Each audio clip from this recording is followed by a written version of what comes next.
ขนาดไม่ได้โทรศัพท์มาว่าคิดถึงนะแค่เขียนจดหมายท่าแป้งมา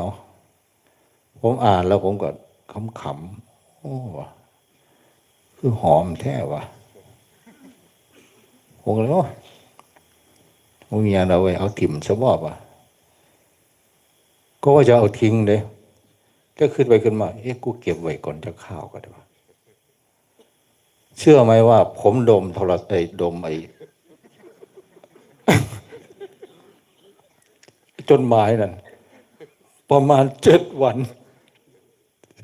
ไม่ได้ดมเพราะความรักเพราะว่าความคิดถึงอะไรเลย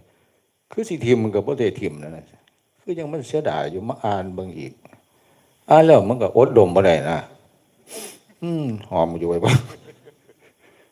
ขึ้นไปขึ้นมาโอ้ยกูเป็นบ้าบ่วะเขาก็ไม่ได้ว่าหักว่ามาเขาเขียนจดหมายมาถามข่าวเสือแค่เขาทาแป้งมา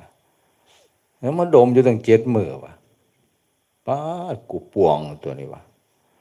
ผมก็เลยตัดสินใจเอาทิ้งเลยโอ้ยวะขนาดเขาเขียนจดหมายมาสื่อกูก็ยังป่วงไปดมจดหมายวะแล้วเขาโทรศัพท์มา